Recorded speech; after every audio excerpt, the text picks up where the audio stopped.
ke-124, posisi enak. Umi. Abi. Ini perkenalkan Ningrum. Istrinya Rohim. Ucap Rohim ke layar ponsel. Memang di depan sana sudah ada dua wajah. Satu perempuan dengan jilbab hitam dan satunya lagi pria setengah tua. Masya Allah. Cantik. Pantesan anaknya Umi gak bisa pindah ke lain hati.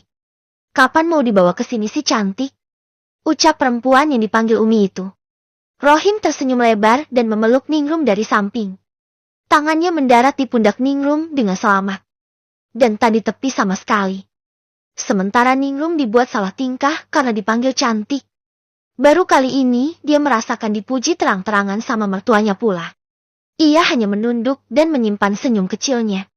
Ia tak menangkis tangan Rohim yang modus ada di pundaknya. Ya masa ia mau begitu di depan mertuanya. Lalu Ningrum berpikir. Apa sang mertua tahu kalau dia janda? Dia lebih tua dari Rohim. Usianya saja sudah 30-an.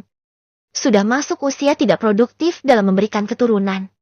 Apa para mertua ini sudah tahu hal itu? Dia jadi tambah menundukkan kepalanya. Malu. Takut dan bingung memikirkan hal itu. Iya nak. Dibawa ke rumah. Nanti sekalian kita bicarakan masalah acara perayaannya. Ya. Ucap abinya. Iya Bi, nanti Rohim bawa ke rumah kalau di sini kondisinya memungkinkan untuk ditinggal. Masalahnya, Ningrum megang banyak kelas. Jadwalnya super padat. Senin aja dia sampai sore gak ada longgarnya sama sekali. Baru hari Jumat dan Sabtu ya. Kamu senggang sedikit. Sekarang sedang libur. Tapi di sini sedang ada renov. Makanya Rohim masih belum berani ninggal. Lihat besok kalau bisa. Rohim izin dulu tapi. Balasnya panjang kali lebar. Untuk Umi dan abinya Rohim ini terdengar normal-normal saja.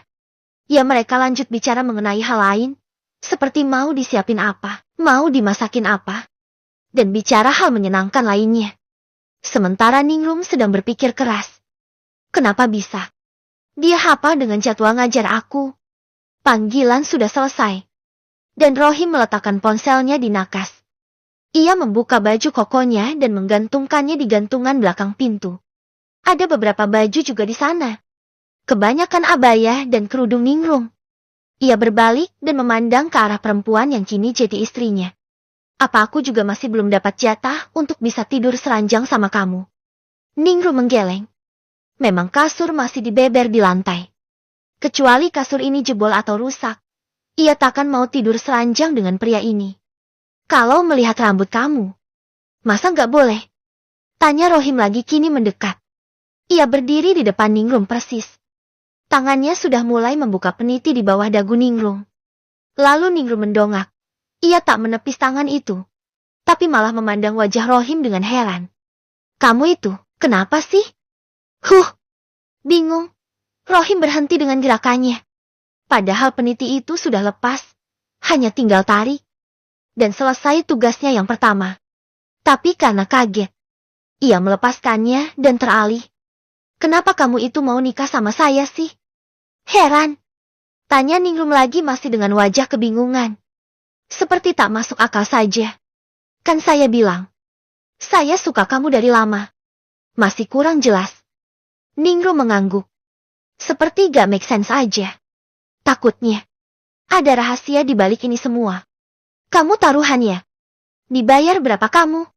Apa isi taruhannya, sampai bisa bikin saya tidur sama kamu?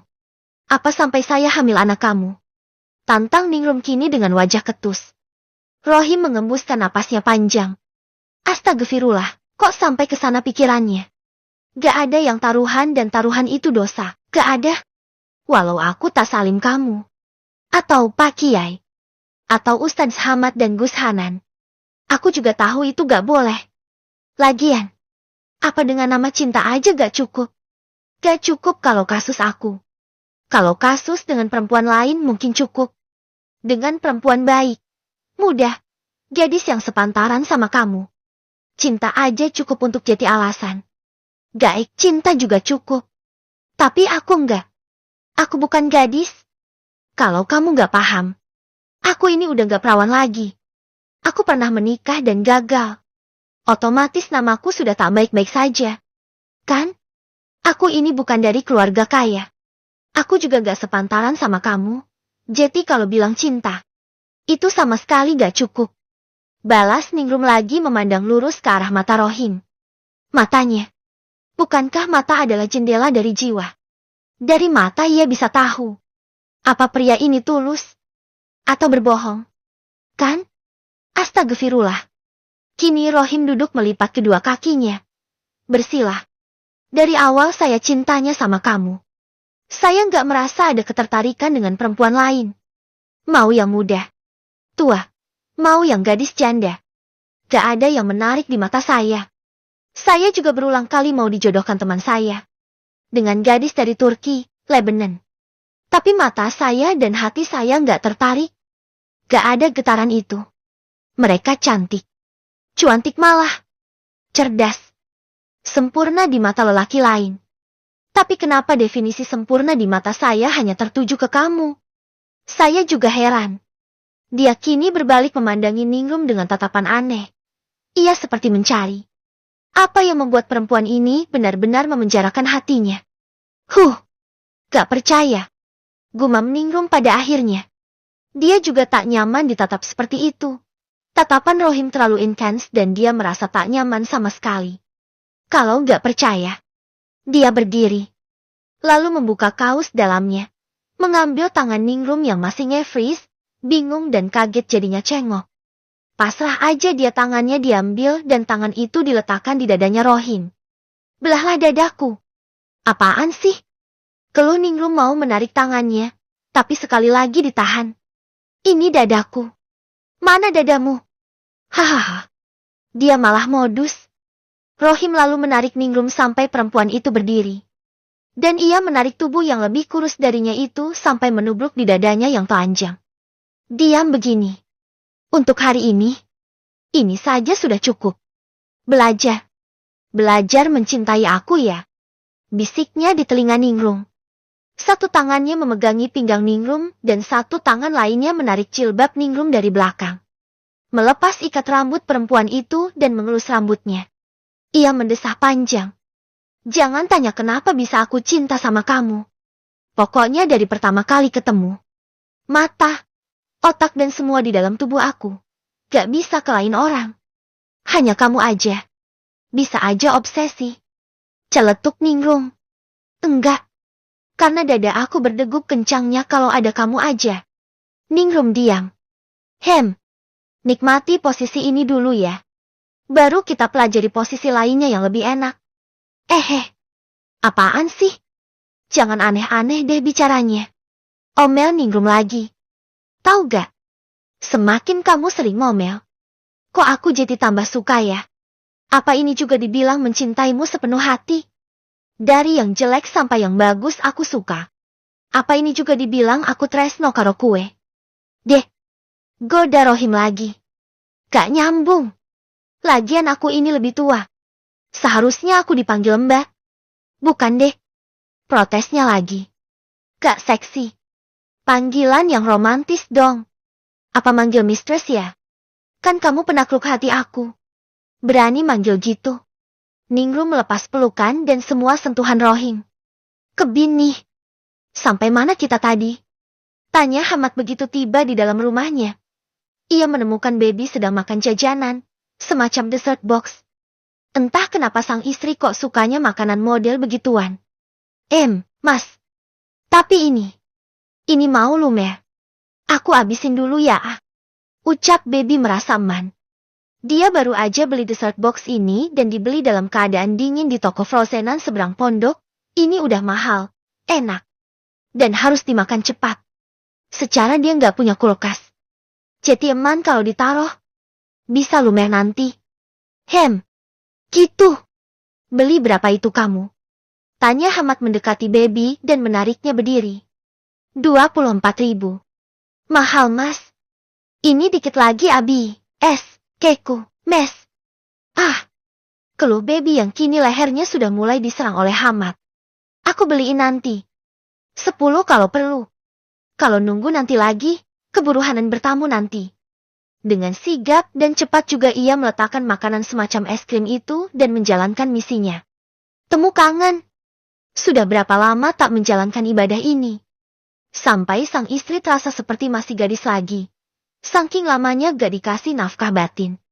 Mas, kok kamu langsung main hajar aja sih? Gak pakai apa gitu? Ngobrol gitu? Apa peluk-pelukan gitu? Kan biar lebih natural. Gak seret-seret-seret-seret. Protes baby saat ia dan Hamad sama-sama puas dan selesai. Keduanya masih tak berbusana. Dan masih berbaring santai di atas kasur. Bukannya aku gak mau. Aku juga maunya gitu. Tapi masalahnya adalah, belum sempat Hamad menyelesaikan kalimatnya. Sudah terdengar suara ketukan pintu. Tok, tok, tok. Mat, aku tahu kamu di dalam. Bukain gak? Ada yang mau aku rapatkan. Teriak suara seorang pria yang sudah mereka yakini sebagai Gus Hanan. Itu yang jadi masalah. Aku tahu dia cepat atau lambat akan datang. Si anak hilang itu lagi nyari teman. Makanya aku main hajar aja langsung kalau di tengah jalan dan dia ngegedor pintu. Apa aku nggak pusing, Beb? Tanya Hamad dan ia berdiri. Ya sebentar. Ke kamar mandi dulu. Teriak Hamad masa bodoh. Biar si Hanan nelongso sekalian. Kok bertamu dan jadi sahabat gak pengertian banget? Baby meringis. Kok gini amat sih? Gus Hanan. Kadang kayak bocah aja.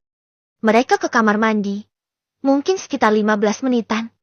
Karena harus ada yang dibersihkan. Dan diniatkan, kan? Saat keluar dan mengeringkan tubuh juga Hamad melakukannya dengan tenang. Tak terburu-buru sama sekali. Mas, itu Gus Hanan apa gak kabur nunggu kelamaan? Gak akan. Dia gabut. Nyari teman. Kalau di rumah. Dia stres sendirian. Makanya nyari teman. Buat stres sama dia. Palingan dia mau bahas berapa banyak semen, batu bata sama pasir yang harus dibeli. Dari tadi alasannya itu. Udah 5 kali palingan dia ngebahas begituan. Apa 3 kali? Apa lebih ya? Itu aja muter-muter terus. Udah dibilang nunggu mandornya datang buat estimasi, masih aja dibahas. Heran. Lah.